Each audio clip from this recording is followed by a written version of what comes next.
نحمده ونصلي على رسوله الكريم أما بعد فقد قال الله تعالى في القرآن المجيد والفرقان الحميد أعوذ بالله من الشيطان الرجيم بسم الله الرحمن الرحيم وأعدوا لهم ما استطعتم من قوة ومن رباط الخيل ترهبون به عدو الله وعدوكم وآخرين من دونهم لا تعلمونهم واللہ یعلمهم۔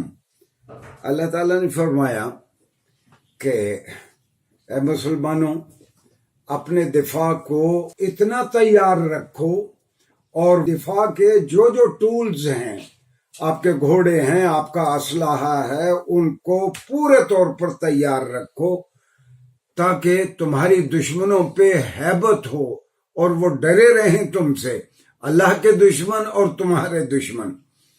اور صرف یہی نہیں، ان دونوں دشمنوں کے علاوہ بھی کوئی دشمن، یعنی مثال کے طور پر تمہاری صفوں میں اگر کوئی دشمن ہو، وہ بھی تمہاری تیاری کے سبب سر نہ اٹھا سکیں۔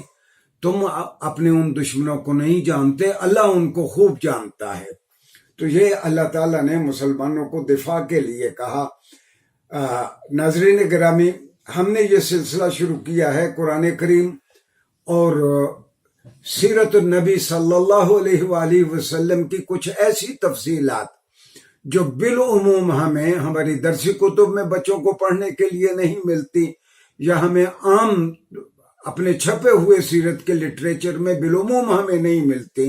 ہماری کوشش ہے کہ ان تفصیلات سے قرآن کریم کے بارے میں اور سیرت الرسول صلی اللہ علیہ وسلم کے بارے میں اپنے ناظرین کو آگاہ کریں۔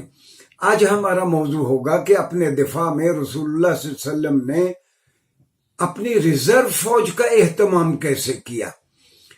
میں نے عرض کیا تھا کہ مدینہ منورہ آنے کے بعد آپ نے اولین کام یہ کیا، جو 4-5 اولین کام کیے ان میں سے ایک یہ تھا کہ آپ نے 44 سے پولیٹیکل اینٹیٹیز کو اکٹھا کر کے آپ نے میثاق مدینہ آپ نے دستخط کیا، اور اس میں ایک کلاس یا ایک آرٹیکل یہ بھی تھا کہ اگر کسی ایک طبقے پہ کسی دشمن کا حملہ ہوگا تو یہ 44 اینٹیٹیز، یہ 44 قبائل یا 44 دستخط کنندگان جو ہیں میثاق مدینہ کے، یہ سبھی کے خلاف یہ تعدی اور حملہ تصور کیا جائے گا۔ جب مسلمان جنگ کے لیے تو نکل جاتے اور گرد و پیش سارے دشمن رہ رہے ہیں، تو اگر کوئی فوج کسی دوسری جانب سے آ کے مدینہ منورہ پہ قبضہ کر لے تو اس کا کیا حل ہے؟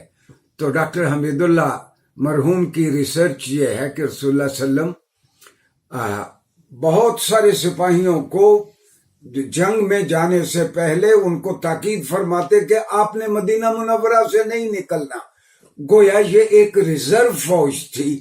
ایک تو یہ ہے کہ ہر ملک کی ایک سٹینڈنگ آرمی ہوتی ہے، وہ سٹینڈنگ آرمی تو مسلمانوں کی جہاد کے لیے نکل جاتی تھی، جو ریزرو آرمی ہوتی تھی وہ مدینہ منورہ میں رہتی کہ اگر انفورسین کوئی ایسا خطرہ آئے تو وہ مدینے کا دفاع کر سکیں۔ اور ڈاکٹر حمید اللہ کی تحقیق ہے کہ ان ریزرو فوج کے سپاہیوں کو باقاعدہ معاوضہ ملتا تھا۔ ناظرین گرامی، آپ یہ خوشگوار حیرت ہوگی آپ کو کہ رسول اللہ صلی اللہ علیہ وسلم کے زمانے میں، یعنی 11 سال آپ کی مدنی زندگی میں، کل دشمنوں کے ساتھ کل 81 جنگیں ہوئیں۔ اچھا، یہ جنگوں کو عربی میں سریہ اور اس کی جمع سرایا یہ پڑھا جاتا ہوگا کہ سریہ و سرایا جنگوں کو عربی میں کہتے ہیں، لیکن جن جنگوں میں خود رسول اللہ صلی اللہ علیہ وسلم نے حصہ لیا اس کو غزوہ اور غزوات کہتے ہیں۔ غزوہ کی جمع یعنی ایسی جنگ جس میں رسول اللہ صلی اللہ علیہ وسلم نے خود شرکت فرمائی، اور کل 81 جنگوں میں سے 57 میں رسول اللہ صلی اللہ علیہ وسلم نے خود شرکت فرمائی۔ اور آپ حیران ہوں گے کہ ان 81 جنگوں میں، جس میں کہ موجودہ عربین پیننسولا، جزیرت العرب، تقریباً سارا ہی مسلمانوں کے زیر نگیں آ گیا، ان 81 جنگوں میں دونوں طرف سے کام آنے والی کتنی جانیں تھیں؟ کل 1180 لوگ یا واصل جہنم ہوئے یا شہید ہوئے، یعنی مسلمانوں کی جانب سے، کفار کی جانب سے کل 1180 جانیں تلف ہوئیں۔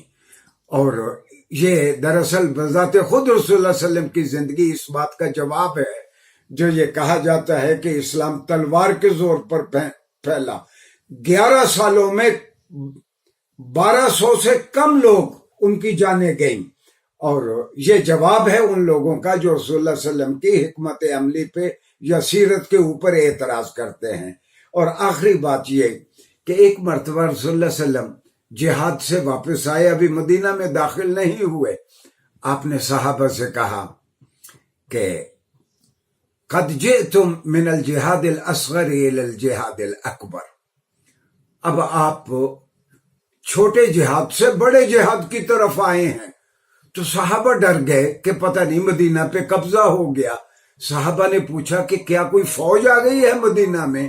تو رسول اللہ صلی اللہ علیہ وسلم نے فرمایا نہیں، جب حالت امن ہوگی تو آپ کی لڑائی آپ کے نفس کے ساتھ ہوگی۔ جب آدمی پرامن ہوتا ہے تو شیطان سر اٹھاتا ہے اس کو دھوکہ دینے کے لیے، اس کو گمراہ کرنے کے لیے۔ اب آپ کی لڑائی آپ کے نفس کے ساتھ ہوگی۔ تو ایک خدا شناس معاشرہ تو اسی طرح رسول اللہ صلی اللہ علیہ وسلم نے بنایا کہ ان کو دشمنوں کے سامنے بھی کھڑا رکھا اور ہر مسلمان کو اپنے نفس کے سامنے بھی کھڑا رکھا۔ انشاءاللہ آئندہ لیکچر میں ہم سیرت کی کچھ اور تفصیلات عرض کریں گے۔ شکریہ۔